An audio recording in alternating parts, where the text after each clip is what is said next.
Hello, Elisa Malatesta. Thank you so much for coming and joining me on the Mary-Jess Meets podcast. Thank you for having me. This is exciting. I'm so happy that I could chat to you because I've known about you for a little while now because of the Songbirds group that we have on Facebook. And now I finally get to chat to you. So hello. Yes.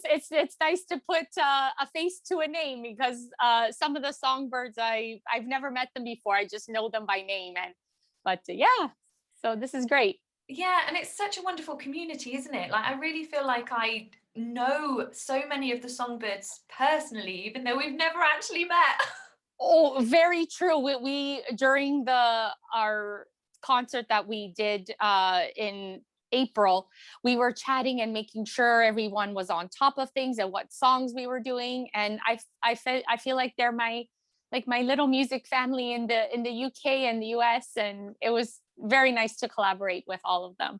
Yeah, absolutely. And Yeah. it's not Yeah. just a group of songbirds, but it's a group of fans and supporters as well. I think what I'm going to have Yes. to do is link the Facebook group in the description below. So if you For want to sure. know what we're talking so excitedly about.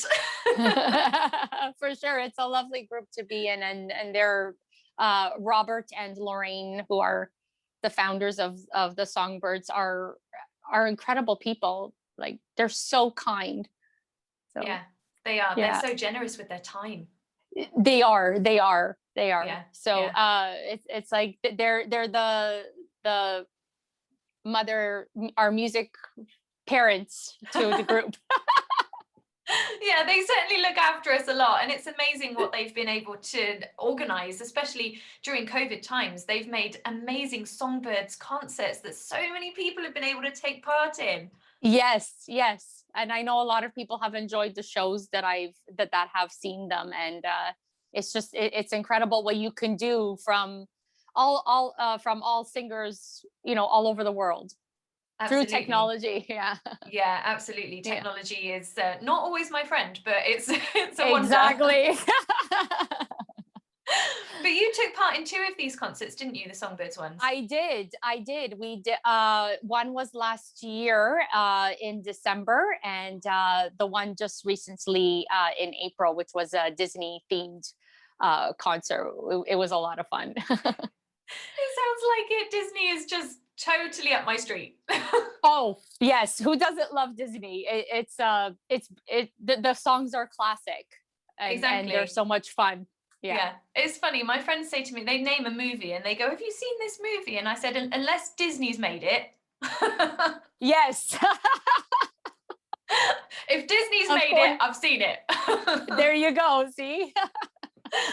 Oh dear, but I feel like we should probably start more towards the beginning because we've skipped quite a lot of chapters there. And I'd love to know more about how you first got into singing, and then we'll go through your amazing journey into now taking part in the Songbirds concerts and what you've been up to during COVID. So if you're happy to dive into really what sparked your passion for music and singing, it would be great if we could get an idea as to really how your life started musically, so that we can then go through the chapters of going through what you've been up to in COVID and the Songbirds concerts. But let's get back to the very beginning and talk about how you got how your passion for music began. A very good place to start. Exactly. Well, I was in the 8th grade, so about 13, 14 years old, and we went on a school trip to see the Phantom of the Opera. It was one of the longest productions here in Toronto. And when I saw it, I was completely mesmerized. I knew that I could sing, but I didn't really, tell everybody or wasn't taking lessons at the time. But when I saw that musical, I said to my parents immediately that I want to sing like Christine Daae. So they bought me the soundtrack, and I learned the whole production. And my parents couldn't believe that I was singing this, musical, beautiful songs. And then they immediately put me into singing lessons. So wow, that's fantastic. So your parents were really behind you every step of the way with this.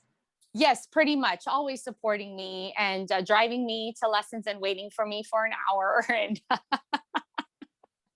and then practicing at home, listening. We had our household was very musical with the piano lessons and singing and practicing every day. So it was fun. So was it just Great. musical from you, or are your parents musical as well? No, I'm pretty much the only one in my family out of my parents and my sisters that sing. And then a few years after I was getting trained, I started taking piano lessons because I wanted to learn how to read music and theory and stuff like that. So yeah, I'm the only one. So I don't know who I looked after, who I took after. Yeah, that's really interesting, because I've Just spoken to some singers who have just had that passion within them, and it didn't come from any of their family. They're the first one. They're the ones starting the trend. yes, that's what I always say. So I think I'm the first one and starting the trend, and we'll see what happens. Yeah, absolutely. Well, you decided, didn't you, to record your own album when you were really quite young. And that you said that was more of a personal project when we were chatting before. Could you tell us more about that? Yes, I recorded an EP back in the late 90s. And I recorded a few arias and some the Phantom song, which is near and dear to my heart, Think of Me, as well as a few Italian pieces. And yeah, it was just a personal project. But a lot of my family and friends were very supportive and bought the CD, from me. And it was a lot of fun to do. We went to this photo. We got photos, professional photos done, and it was the whole shebang. So That's amazing. it was a lot of fun. Do you think you fell into classical music then because of Christine, or because of the lessons that you were having? Like, did you have any desire to sing any other genre, or was it just classical that really caught your heart? I think it was just classical that really caught my heart, and the opera. And that's what I started being trained. I mean, as for every singer who's training, you're usually classically trained first. But I just loved the music, and it was very, very inspiring. And then I also went I was 15, 16 years old. I went to see my first opera with my parents, and I just fell in love with it, and then just continued being classically trained. Yeah. So, What was the opera that you saw? I believe it was Don Pasquale. Oh, Don wow. Pasquale, yes. So Puccini opera, I believe. I haven't seen that Yeah. one. My first opera I saw was La Boheme. That was my Oh, first one. that's one of my favorites. It One of makes my you cry. Yes. Yeah. Oh, the one that I haven't seen that I really want to see is Des Flute.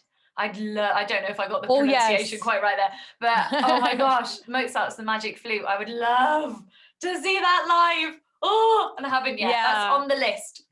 Yes. There's a few operas that I haven't seen yet, and yeah, definitely on my list to go see once we can go back to the theaters. Yes. For sure. Yeah. What are the other ones that are on your list? I want to see Un ballo di maschera. Oh. Yes, I've never seen that, but I've sung a few of the arias in there, and I would also love to see Madame Butterfly and Pagliacci. Ah, lovely. Yes, Madame Butterfly is one that I've seen actually, and I loved it. Yeah. Giannis Schicchi, I still haven't seen. I really want to go and see that one. That one I saw, and it was interesting. It's a short opera, short production, but they weren't dressed up in the 18th century, whatever costumes. They were dressed in modern fashion, Oh. and which kind of surprised me. But the best part of that opera was when Loretta sings O mio babbino caro. That was number one. Yeah, that was beautiful. Yeah, that is what I want to that see. made the whole opera. Yeah. For me anyway. Do you think they were trying to do more of a modern interpretation? Like, I know that some of these operas are now being interpreted in a more modern way to try and make them appeal to modern audiences. Is that the kind of thing they were trying to do? I think so. Yes. Yeah. Yeah. For sure. Yeah, I think so. But it took me by surprise at first, but then I'm like, they're trying to get more of a bigger audience, I guess, to come see these things. And a lot of the young, I guess, generation don't know a lot about the opera. So I guess, to do it that way was a good fit. That's quite interesting. Yeah. So really then, it sounds like classical music just really captured your heart, and that you really loved it for a long time. So then putting Think of Me and arias on your EP, I can see why you would choose those. But I remember you saying when we were chatting, you said that you've actually re-recorded that now. What made you decide to do that? I honestly don't know what made me decide. I was just music is what I do now for a living, and I just thought it's been 20 years, so why not do an anniversary edition? And obviously my voice has grown since then, so just re-recorded and hear the difference of my voice as I hear the difference of my voice as I get older, I guess you can say, or grow as a performer. Yeah, and as your voice matures. Yes. Yeah, that's really interesting, because the voice does mature and grow and develop. And it's really interesting having such an organic instrument to really pay attention to how it grows and develops. And I actually love hearing that throughout my recordings. I've always thought about recording as like a photograph, because your voice is so organic. You can't really know what it's going to sound like from day to day, because there's so many things that impact it. And so I do like the idea of thinking about recordings as a photograph of your voice on that day. And so when you're listening to past recordings, it's like going through an old photo album. Does that make sense?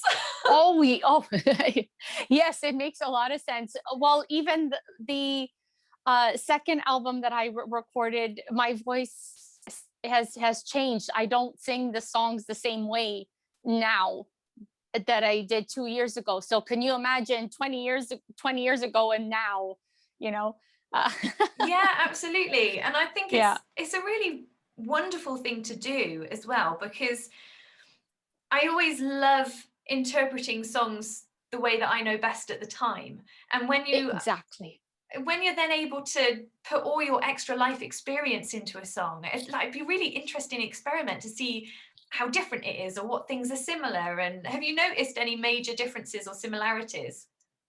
Yes. I guess I can use my second album as an example. I was still in the classical genre, and but then I recorded a pop song, and a Italian pop song. So that was a little bit more difficult to record, because I had to change my I had to change my voice into pop rather than classical. So it was a lot of work, but I did it. And it's funny. I talk to people about singing, and I've always tried to keep my voice as versatile as I possibly can, purely because that's how I enjoy it. But I say when I'm warming up to sing a classical piece, I warm up completely differently to if I'm singing a pop or rock or belting kind of piece. And it's because you are using your voice in a completely different way. And so the best way I can use to describe that is to say it's like a ballet dancer and a street dancer trying to do the same as each other. It's a completely different thing. Even though you're still using your body or you're still using your voice, but it's opposite sides of the scale. Exactly. I totally agree with what you're saying. Exactly. And since then, I've gone more into the pop genre, and it's been a little bit easier but I couldn't have got there without my classical training. So it's just so much fun, and I'm blessed that I can do both, you know, and plus it's a lot of fun. So Yeah, absolutely. And I know what you mean about the classical training being such a great base and foundation, especially with the breathing techniques, for example. exactly. Yes, exactly. That, and Yeah. that's important. So Yeah, I completely agree. I found that really useful for when I try and sing all different kinds of things. yeah, you still need to breathe when you're well, you still need to do your, you know, breathing, you know, with pop, but when it comes to pronunciation and you know, of the songs, the classical is more spot on. As for pop, it's, you know, you can go a little bit more slang. So Yes. yeah. There's lots of things that go into it. I mean, I guess it depends on what kind of voice and sound world that you want to achieve. So for me, classical crossover is a great genre for me to sit in, because I do like to do all kinds of spectrum or things on the spectrum. But then if you do have a very classical voice and you want to sing pop songs, there are bands that do that and artists that do that, where they sing the pop songs in a classical way. So if you take G4, for example, they are very much in the genre of popra, singing the pop songs in an operatic way. And you know, if that's the sound that you're going for and that's what you love, then great, do it. Oh, agreed. I love both sides and mixing it up. I like doing I would in the future I would love to create an opera song into a rock, like a pop rock piece. Or vice versa. That's something I've listened to some bands that do it, and it's absolutely incredible. It's fascinating how you can change the genre of a song. Absolutely incredible. So yeah, I'm learning as we go along, right? As I'm going along through my musical journey. As we all are. About what you can do in the music world, right? Yeah, constantly learning something. Exactly. Constantly. Yes. Yeah, that's really cool. I did work with a writer once who said that if it's a good song, it'll work in any genre. And so at the end of the writing session, we'd play this classical crossover piece that we just composed in reggae. Oh, wow, that's amazing. So it's like, if it'll work in reggae, it'll work. It was so funny. I totally agree. And then even singing in another language. So I want to sing one of my songs in Italian, but we have to change a lot of the words, and it's not going to be exactly the same, but if we can make it work, then I'm gonna try it out. That's such a great idea, and what an amazing way of bringing a song back to your roots, because you're Italian, aren't you? Yes, Italian I descent. am. Yes, descendants. Yes. Yeah, but you live in Canada now, don't you? I do. Yes, Toronto, Ontario. Wow. Born and raised here. Yeah. Yeah. But was it your parents that came over to Canada from Italy? Yes. Yeah. And actually today, my dad actually told me that it's his 50th or 54th anniversary that he landed here in Canada. So, wow. Which is pretty amazing. Yeah. Wow. Happy anniversary to him. Thank you. That's really cool. No, I love that idea. And you're really speaking to my heart there, because I love translating English songs into Chinese, because that's my passion, is Mandarin Chinese. That's amazing. Wow. And it's just so much fun to hear a Western song that's normally sung in English in Mandarin. And I've got a good example here on my YouTube channel, which is Summertime. So from Porgy and Bess by Gershwin, translated into Mandarin Chinese and sung in Chinese. And it's so cool to hear the just completely new dimension that a language gives a song. Oh, that's amazing. I have to listen to that. Wow. I'm so impressed. And yes, I believe it. Singing another language of a familiar song, it changes the whole level of it. And it's amazing. Yeah, I think so too. Are you able to tell us which song you're going to translate into Italian? Hopefully my latest single, Crying to the Moon. Oh my gosh, I'd love to hear that in Italian. Yeah, it's been on my mind for a while, and I've been taking some. I'm not fluent in Italian, but I was taking some lessons a few months back with a gentleman, and in Scotland, actually. Um, Of all places. yes, I know, eh? And I really liked his teachings, his teaching methods and stuff. And then I just asked him, I'm like, would we be able to translate this song into Italian? So it's in the works, and I'm really interested to see if it's gonna work. And I think we could pull it off. Yeah. Yeah. Oh, that's Yeah. so cool. I can't wait to hear it. Well, talking of Crying to the Moon, your single, I know that like we're pre-recording this podcast, and I know that you're hoping to have that available for free at the time that this airs, which would be completely amazing. So I'm sure that I've got confidence in you. We'll be able to sort it Thank out. you. So for you wonderful people listening, we'll put a link in the description and in the chat box. Go and check out the free song. Make sure you get that, because it's just so wonderful that you've made that available for people. Oh, of course. It's actually my first original song, and I didn't write it, but the songwriters that wrote the song, they had me listen to it, and I loved it immediately, and I could picture or hear myself singing it on the stage. That was the first image I had in mind, and I'm like, that's the song that I want to do. So let's work on it. And I had the uh, pleasure of releasing it in September last year, even though it was during COVID. But I was grateful that I got to release it, and it's been a fun project. Oh, that's brilliant. But you've released quite a few singles as well of your albums, haven't you? Because you've had 2 Y- albums now and 7 singles.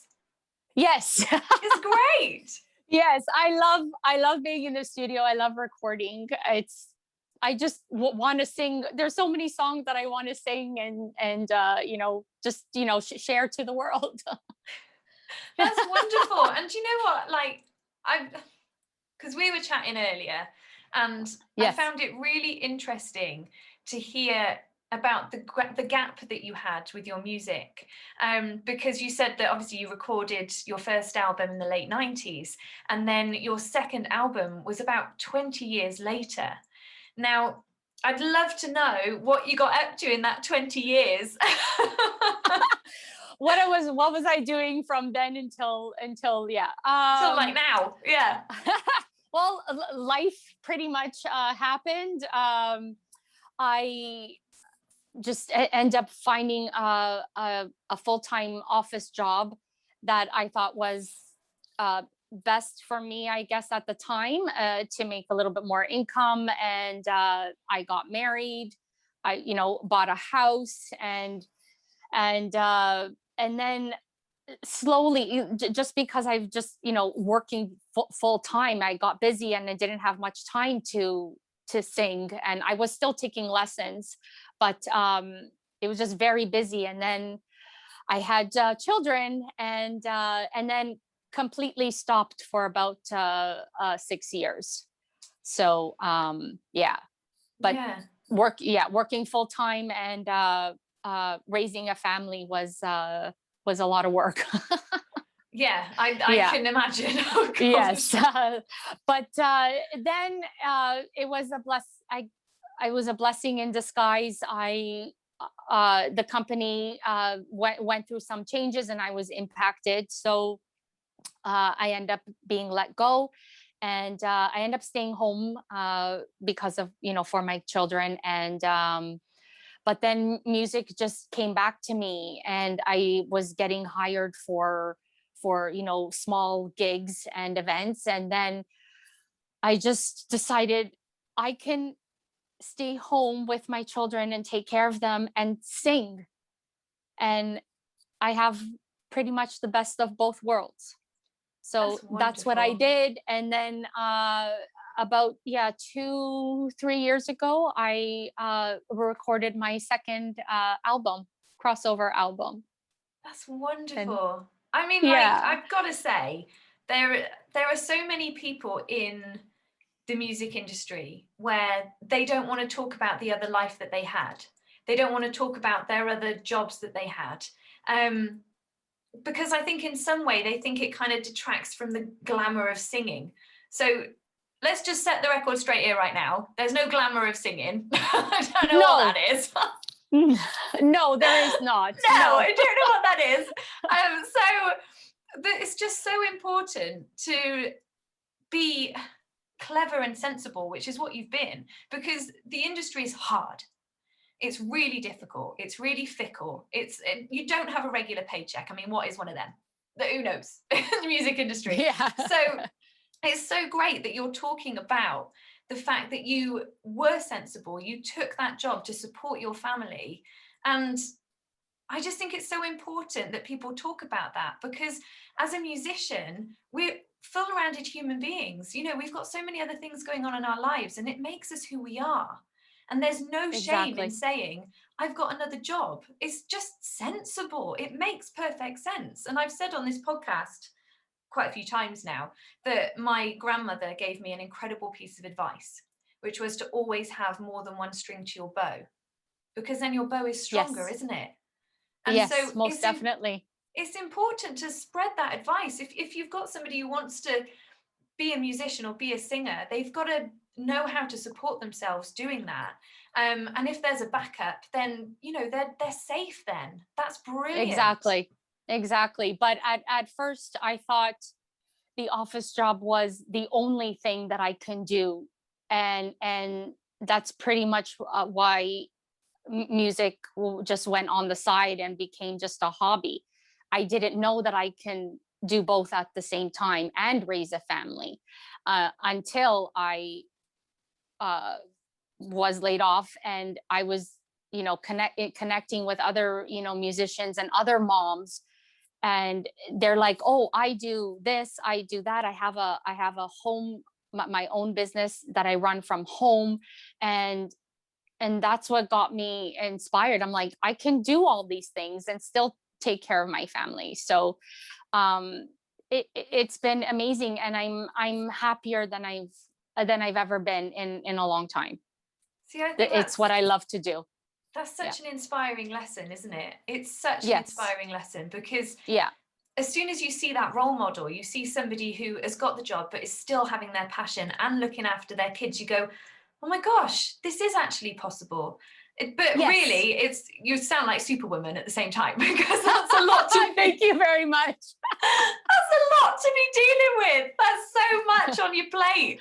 So fair play to you. I think you're really inspiring, and I love that you are Thank you. a living role model for women who want to support their family, and they have a passion, and they have their family that they want to spend time with. It's something you can achieve. You can do it. Yes, you can. You can. You put, I mean, obviously it's going to take time and dedication, but if you put your heart and soul to it, it can be done. And you also are a role model of your children, and when they see you happy, they're happy. Yeah. So, and that's what I've learned along the way, and I love it. That's so right. You're so right about that. It's just brilliant. And you're so right about you being a role model for your children. I really experienced that with my mum. She taught me so many lessons, I think even without actually realizing. And I've got an example of that actually. Because we didn't have money for things growing up, if something needed fixing around the house, mum would just have to learn how to do it. So if there's any carpentry that needed doing, or plastering, or plumbing, or bricklaying, or whatever it is, mum was just like, well, we can't afford to hire anyone, so I've got to learn it. And she never actually said this to me, but it was really, she taught me by example that nothing is impossible. You just don't know how to do it yet. Exactly. And I've got that lesson from watching her example. So you're completely right. You're an example for your kids. And if they see you happy, that's fantastic. Exactly. And my son, I have two children, a daughter and a son, and my son is on the spectrum, on the autism spectrum. And he's also been an inspiration to me, and watching him learn and grow, it's inspired me that he can achieve whatever he wants. Like, it's possible for him to grow and to learn things. So I'm just like, okay, let's work, let's be a team and work and inspire each other, and Oh, go from there. wow.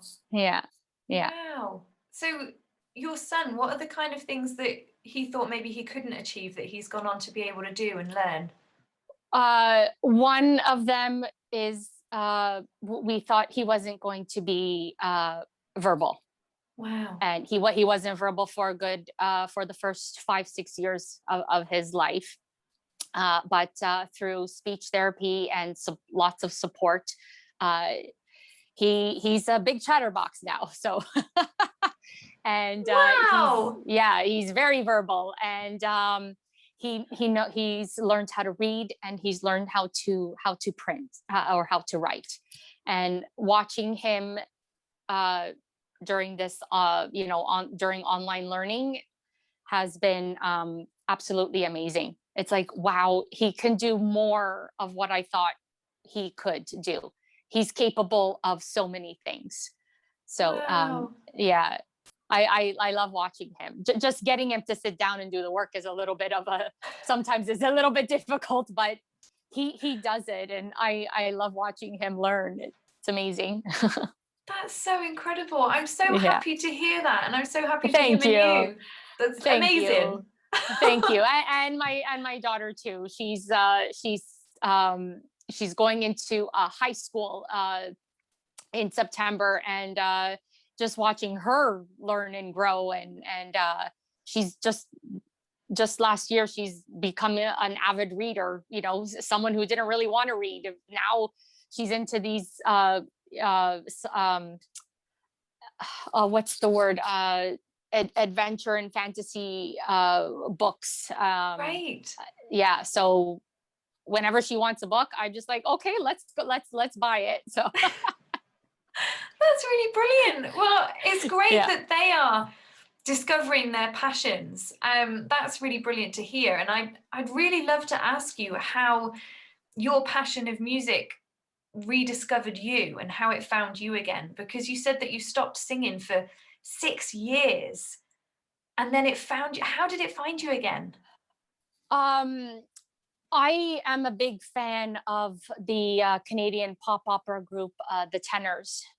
And one of them actually lives in Toronto, and we actually went to the same high school. He's a few years older than I am, but I remember him always involved in music. And when I saw him in a pamphlet of one of our theaters in Toronto, they were doing a show there. I remembered him, and I'm like, wow, he followed his dreams. He's gone all the way. And I stopped singing. I stopped taking singing lessons at the time. And then when I heard his music, I called my teacher, and I'm like, I want to get back onto singing lessons, and I want to start, doing some concerts and stuff like that. Maybe not a lot of them, but once a month or something. And yeah, he actually inspired me to get back on the wagon and start singing again. That's wonderful. And haven't you actually sung with the Tenors now as well? I did. Great. It was, that was a lot of fun. They are such nice gentlemen, and very supportive. And I went to a lot of their shows, and very down to earth and very talented. So Yeah, they sound it. Everything I've seen of them, they just look so personable, so nice, yes, and fun. yes. Oh, they are a lot of fun. And even I've met them in person many times, and they know that obviously they know that I sing, and they've seen me grow on social media now. So every once in a while they comment, so which is nice to hear from them. Yeah, that's really lovely. Yeah. And I love how music found you again. I love that. It Thank just goes you. to show that if it's meant for you, it'll find you. It won't pass you by. And so that I believe. Yes. Yeah, I so believe it It was waiting Sorry, to go on. find you, wasn't it? It was waiting I for the think right s- moment. You go, right, exactly, gotcha. exactly. You're going back to singing. Okay. So, yeah. No, that's brilliant. And now you've sung with lots of amazing people. Viva Trio as well. Yes. Yes. What was Yes. it like Yes. performing with them? Oh, it was amazing. They were guests at one of my Christmas shows, and working with them was amazing. They're lovely ladies, and I actually also did a virtual performance with them last year. So it's so much fun, and I hope to work with them again in the future. Oh yeah, Uh, yeah, it sounds amazing, and they're wonderful, wonderful artists and musicians. And I know that there's a couple of other people that I wanted to ask you about. There's the Mediterranean guitarist Pavlo. What did you do with him? oh, he did a 20-year anniversary show for a whole month in Toronto, and I was only supposed to go to one show, but I end up going to three of them, and and then two of the shows that I went to, I was at the front. Uh, it was at a restaurant called the Jazz Bistro, where they actually have different musicians perform at the restaurant. It's a really nice place, and I was just sitting at the front of the stage, and I was singing along to Bésame Mucho, and he heard me, and he pulled me up on stage, and we started singing it, and what an incredible experience that was. And he's very upbeat, and his shows are a lot of fun. So we were like jamming, we're clapping our hands and dancing. Yeah, it was a lot of fun. It does sound like a lot of fun. Yeah. See, once again, you're in the right place at the right time. Music finds you. It goes, you're coming up and Exactly. performing. Exactly. That's so cool. Oh my gosh. And then another opportunity that you made the most of with you sang with the Canadian Sinfonietta Orchestra. Yes, yes. I really enjoyed that. It was more of a classical opera performance, and performing with an orchestra was beautiful. I did two arias and a duet, and absolutely incredible experience. Yeah. Yeah, there's nothing like it, is there? It's when musicians or singers get together and they're all creating music together, that atmosphere, you can't Oh bottle it, can you? no, It's indescribable. no. Yeah. Oh, totally agreed. And then there's just a connection with everyone that we're just sharing our passion, at that moment, and it's a great experience. Yeah, Yeah. absolutely. Absolutely. It really is. It completely is. And I know that you've obviously worked with a lot of wonderful people, but I know that you've also done your own tours, haven't you? Yes, I started doing that back in 2018. I did or 29 no sorry 2018. I was doing two shows, and I did two shows, and then I was in the midst of doing another one the next year, but unfortunately, I had to cancel everything. Oh. For the reason that everybody knows about that we will not mention. Exactly. Yes, that one. Yeah, but my first thing that I'm going to do after this is all said and done is do a big show, I and think a everyone lot of, is yeah. invited. Amazing. I think a lot Everyone of is people invited. have just like, careful what you say, because I'll be there as well. If you invite everyone, Oh, I'm like, I'm coming. of course. And so everybody is welcome. I'm coming. Oh dear. No, that would be amazing. I know that a lot of people are thinking after all this that they would put on a show. I wonder actually, with your experiences with not singing for 6 years before getting back into it, and obviously now with the world going through COVID and so many musicians not performing for so long, have you actually got any advice from your own experience as to how we can get back into our craft and get back into performing and back into singing or playing or whatever it is that our instrument is? uh yeah, just don't give up. Just keep a positive attitude, and believe me, it might not be easy. I mean, it was hard for me, but you just gotta get whatever you can get your hands on, whatever gig you can get, whether it's virtual or just something volunteer. And it's good for exposure, and just to get you to sing or to play again. And that's what I've been doing the past year and a half. Open mics, they're virtual, singing for retirement residences, and then slowly but surely you start connecting with other people, and you get to collaborate with them. And that's what's happened with me. It's been fantastic, and it just helps me keep going. And I'm one that has to keep busy. Otherwise, I'll go crazy. That's fair enough. I know what you're saying. Well, talking about keeping busy, I know that you've got quite a lot planned for your future pipeline. Are you able to tell us anything about what you've got planned? Yes, I have another original song coming up. Great. And yes, I'm hoping to release it in June sometime. And it's a duet with my producer, Songsbury, who is another amazing musician. And we're in the midst of working on a music video, and then the song and video will be released hopefully this spring. Oh my gosh, that's so exciting. Yeah, I'm really exciting. And it's not classical. It's more of a pop rock song.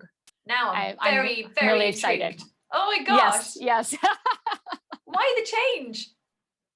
I don't know. We both love this song, and it was actually more for it was actually a solo song. But we both liked it, and then I just came up with the idea of us singing it together. So we both agreed we had to change the words around, to make it us and you and we and all that, and we made it work. And I'm really excited to share it with everyone.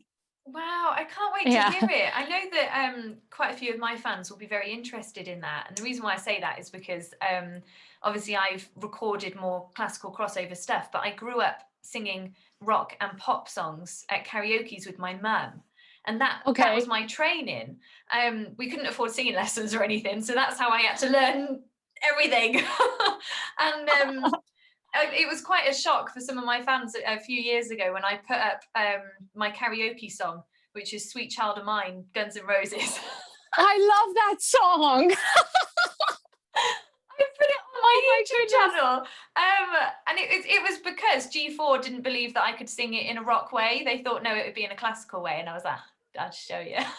Yes, exactly. Well, see, like we were saying before, you can, if it's doable, you can actually change the genre of music. And if you're able to do it vocally, why not? And I love all genres of music, and the pop rock, my Songsbury is actually more of a pop rock singer, but and collaborating with him has inspired me, and he's helped me with my pop voice as well. So he did a great job with the song, and I'm really excited. People will be somewhat surprised. I can't wait to be surprised. Do you know what? My fans were surprised when I put up my rock song, but actually it led to us realizing that we had far more in common than we ever thought.